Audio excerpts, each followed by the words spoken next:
Hola amigos, pues con la novedad de que tenemos nueva reforma de pensiones en México, ayer 1 de mayo de este 2024 se firmó el decreto de Fondo de Pensiones para el Bienestar. Es una propuesta que habían lanzado los diputados, sin embargo todavía hacía falta la aprobación del Senado. Sin embargo, el día de ayer nos dan a conocer que el Senado tuvo 70 votos a favor, 43 en contra y 2 abstinencias. Por lo tanto, la propuesta queda autorizada. De hecho, ya está publicada en el Diario Oficial de la Federación y entrará en vigor 60 días después de su publicación, es decir, el 1 de julio de este 2024, oficialmente entrará en vigor esta nueva reforma. ¿Y qué beneficios o cambios trae esta nueva reforma? Pues bien, el punto central radica en que si eres trabajador, al llegar a tus 65 años, recibirás el 100% de pensión de tu último salario, igual que en la ley de 1973.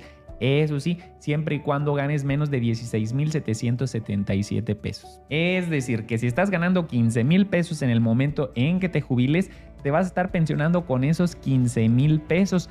Una parte la aportará el Afore, mientras que la otra parte la estará complementando este fondo de pensiones para el bienestar. Ahorita vamos a profundizar en este tema.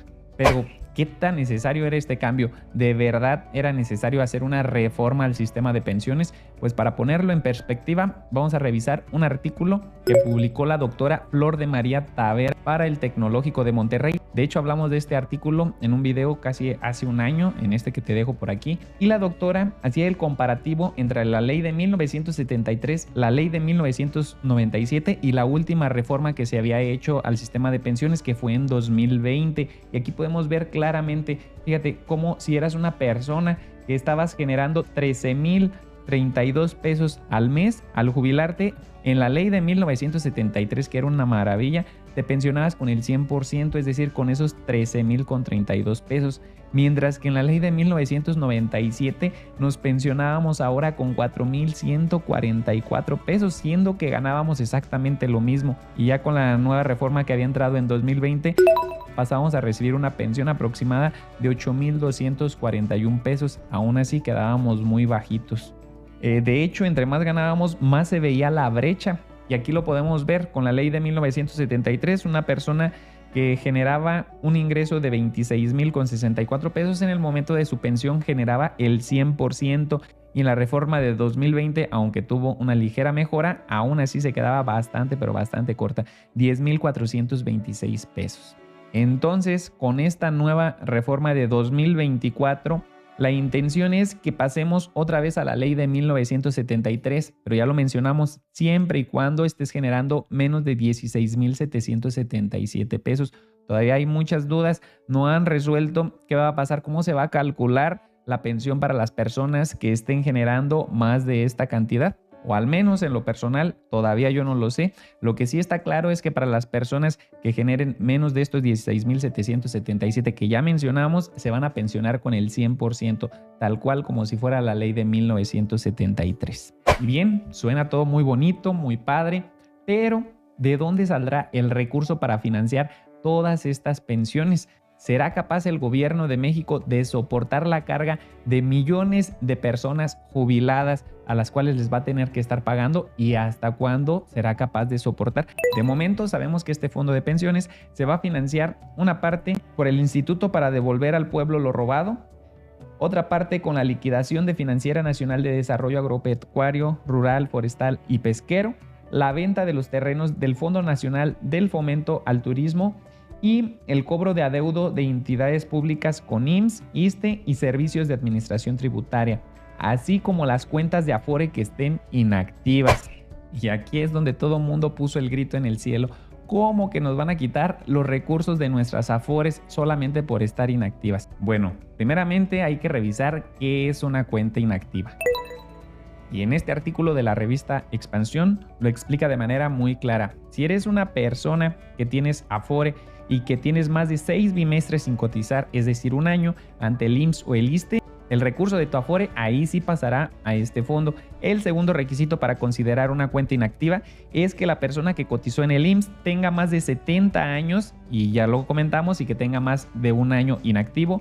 Y si cotizó en el ISSSTE, que tenga más de 75 años y, como ya lo comentamos, y tenga un año inactivo. No me preguntes por qué la distinción entre IMSS y ISSSTE, que uno sea a los 70 y otros a los 75 años, porque no lo sé. Como te digo, todavía hay muchas dudas. Espero que esto lo puedan ir aclarando. Creo que hubiera sido más transparente si hubieran dejado una sola edad, ya sea 70 años para ambos o 75 años para ambos. Pero bueno, hay que tener en cuenta, si cotizaste para el IMSS, son 70 años y un año inactivo para que tus recursos de la Afore lo transfieran a este fondo.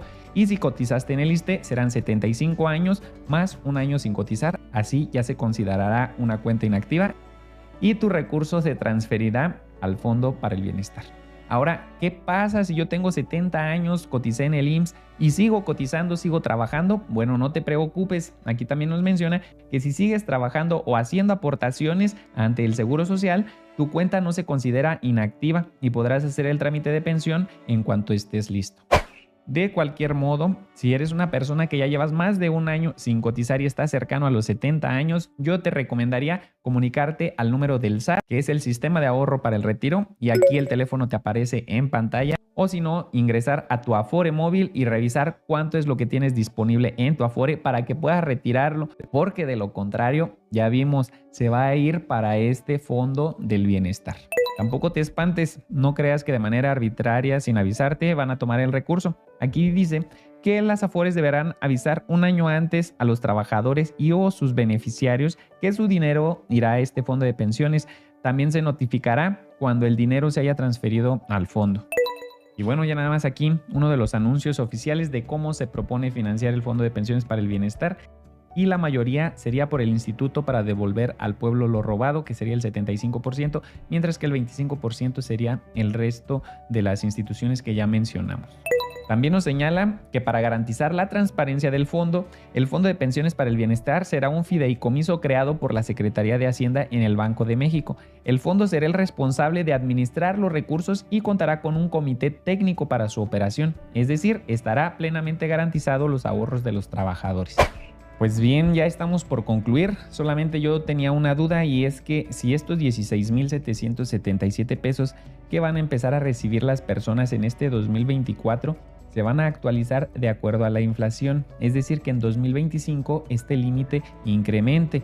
La respuesta obvia sería que sí. Sin embargo, pues sabemos que no siempre la respuesta obvia es la correcta. Y un ejemplo claro de esto, ahora con motivo de que acaban de pasar las deducciones personales, hay que recordar que estos son los montos que podemos deducir en nuestras deducciones personales para los gastos en colegiatura de acuerdo al nivel en el que estemos. Lo triste de esto es que estas cantidades no se han modificado desde 2011, ya han pasado 13 años y seguimos pudiendo deducir exactamente la misma cantidad que hace 13 años. Así que por eso te digo que no siempre la respuesta obvia es la correcta.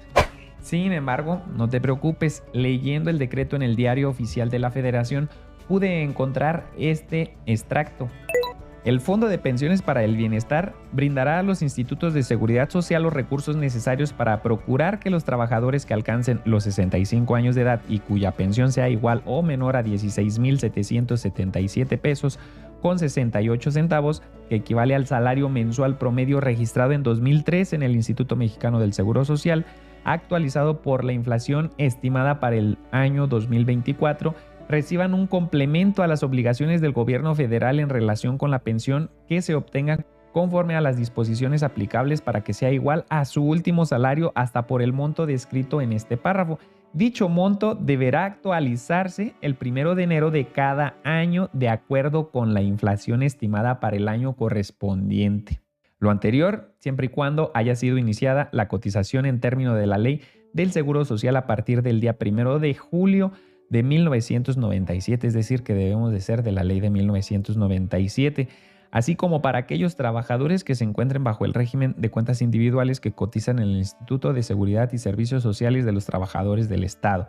El complemento a que se refiere este inciso es intransferible y será exigible para los trabajadores que obtengan su dictamen o concesión de pensión según corresponda. Escucha esto, también es muy importante. A partir de que transcurran 60 días de la constitución del Fondo de Pensiones para el Bienestar, dicho complemento estará sujeto a la suficiencia del fondo. Repito, dicho complemento estará sujeto a la suficiencia del fondo. Por eso, la importancia de saber de dónde van a venir los recursos para gestionar este fondo, para saber si va a ser viable, sobre todo a largo plazo. De momento, aplaudo de verdad esta nueva reforma de pensiones, ya que a pesar de que yo no estoy dado de alta ni en el IMSS ni en el ISSSTE, va a beneficiar a millones de mexicanos en el momento de su pensión. Hace poco criticaba justamente el sistema de pensiones en México, como lo puedes ver en este video, y creo que a través de esta reforma están reivindicando el camino. Recuerda que para tener derecho a esta pensión debes de tener 65 años cumplidos y tener en este 2024 cuando menos 825 semanas cotizadas, que equivale prácticamente a 16 años cotizando. Para el 2025 va a ir incrementando de 25 en 25 semanas hasta llegar en 2031 a las 1000 semanas cotizadas. Y así como aplaudo esta nueva reforma de pensión, lo único que pido y que me da miedo es que no nos vayan a incrementar los impuestos para poder cumplir con esta nueva reforma de pensiones, que se vayan a vestir con sombrero ajeno, haciendo creer que fue un gran paso por parte del gobierno federal, cuando en realidad los únicos que estamos financiando este programa vayamos a ser los contribuyentes, como sucedió en 2020. Porque recuerdas esta tablita que te presenté al inicio del video, vemos como de la ley de 1997 a la reforma de 2020 fue un gran paso. De 5 UMAS que estabas generando, si te podías pensionar en la ley de 1997 con 4,144, pasaste a pensionarte con 8,241, prácticamente el doble. Si estabas generando 10 UMAS, es decir, estabas generando alrededor de 26,000 pesos, te ibas a poder pensionar con 7,555 pesos en la del 97. Y ya con la ley de 2020 con 10,426 pesos. Ya no fue el doble, pero aún así es superior a lo que nos podíamos pensionar anteriormente con la ley de 1997. Pero por si no lo sabías, mira esto, en la ley de 1997 hasta el 2020, las aportaciones que se iban directo a tu Afore era un 6.5% de tu salario, del cual tú participabas con el 1.125% únicamente, el patrón con el 5.15% y el gobierno más la cuota social únicamente con el 0.225. Ahora con la reforma de 2020 iban a incrementar lo que ibas a recibir, como ya lo vimos, pero fíjate, quien incrementó las aportaciones realmente va a ser para el patrón. Del 5.151 que estaba aportando, se le incrementó al 12.077%, más del doble si es que estabas generando menos de 4 UMAS mensuales. Si estabas generando más de 4 UMAS de salario, iba a aportar el patrón 13.875. Bueno, no iba a aportar, va a aportar el patrón. Esto va a ser para 2031. El gobierno pues ya no pinta y las aportaciones para los trabajadores pues ahí sí no incrementó 1.125%. Y también no podemos olvidar que en 2022, para recaudar todavía más impuestos, como si no fuera ya suficiente, nos redujeron a la mitad lo que podíamos deducir en las deducciones personales. De poder deducir 5 UMAS elevados al año para nuestro plan personal de retiro topado a un 10% de nuestros ingresos y 5 UMAS elevados al año para el resto de las deducciones personales topados a 15% de nuestro salario anual. Reformaron esto, quedando únicamente en poder deducir ya 5 UMAS elevados al año topado a un 15% de nuestros ingresos anuales, pero ya incluido nuestro plan personal de retiro en estos 5 UMAS elevados al año, cuando anteriormente pues eran 5 UMAS para el plan personal de retiro más 5 UMAS para el resto de las deducciones personales. Como ves, mucha incertidumbre la realidad. Me da muchísimo gusto y al mismo tiempo mucho miedo.